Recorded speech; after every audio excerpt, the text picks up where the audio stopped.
Αγαπητοί φίλοι, χαίρετε!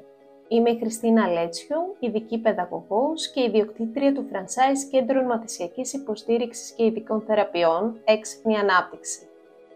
Στο σημερινό βίντεο θα μιλήσουμε για τα θεραπευτικά προγράμματα. Χρειάζεται το παιδί σας υποστήριξη για κάποιο θεραπευτικό πρόγραμμα και αναρωτιέστε πώς να ξεκινήσετε? Αρχικά μην ανησυχείτε και μην αγχώνεστε. Η έξυπνη ανάπτυξη μπορεί να σας καθοδηγήσει πλήρως. Το πρώτο πράγμα που πρέπει να γίνει είναι να λάβουμε το ιστορικό του παιδιού. Όταν έρθετε σε ένα από τα κέντρα μας, θα κάνουμε μία αναλυτική συζήτηση για να συγκεντρώσουμε όλες τις πληροφορίες και τις πιθανές ανησυχίες σας. Αυτή η διαδικασία μπορεί να διαρκέσει από 35 έως 60 λεπτά, ανάλογα με τις πληροφορίες που είναι απαραίτητο να μοιραστείτε μαζί μας. Στη συνέχεια, κλείνουμε ένα πρώτο ραντεβού για να ελέγξουμε το παιδί. Ο έλεγχος αυτός γίνεται μέσω εργαλείων αξιολόγησης, ελεγχμένων και αναγνωρισμένων από αρμόδιους κρατικούς φορείς ή όπως αλλιώς ονομάζονται σταθμισμένων εργαλείων.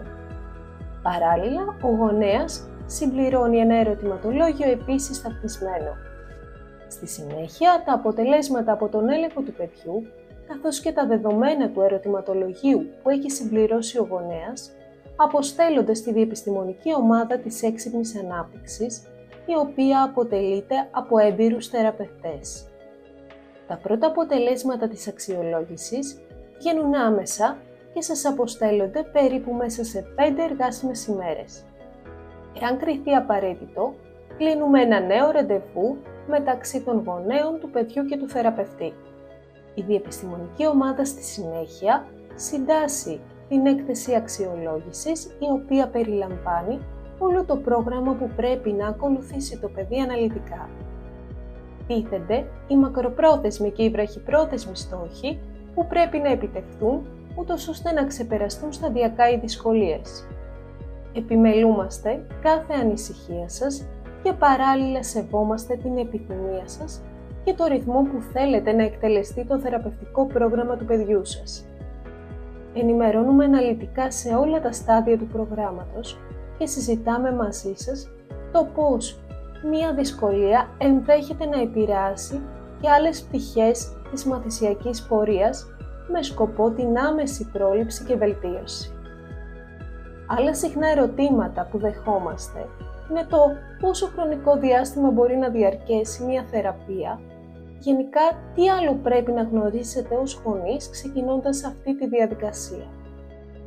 Σε μία απλή περίπτωση, όπως για παράδειγμα οι αρθρωτικές δυσκολίες, η θεραπεία μπορεί να ολοκληρωθεί και σε 6 μήνες.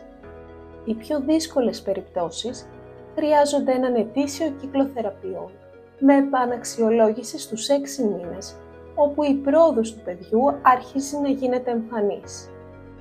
Φυσικά, ανάλογα με τις οδηγίες των θεραπευτών και των γιατρών, μπορεί να χρειαστεί επιπλέον χρόνος, όπως ακόμη ένας ετήσιος κύκλος. Τέλος, πρέπει να αναφέρουμε πως μέρος του κόστους των θεραπείων καλύπτονται από τα ασφαλιστικά ταμεία. Και μην ξεχνάτε, το πρώτο βήμα μπορεί να μοιάζει δύσκολο, αλλά είναι και το πιο σημαντικό. Με αγάπη, στήριξη και καθοδήγηση, κάθε παιδί μπορεί να φτάσει στο μέγιστο των δυνατοτήτων του. Είμαστε δίπλα σας από την αρχή μέχρι το τέλος αυτής της όμορφης διαδρομής. Το μέλλον του παιδιού σας ξεκινάει σήμερα. Ας το χτίσουμε μαζί με αισιοδοξία και ελπίδα.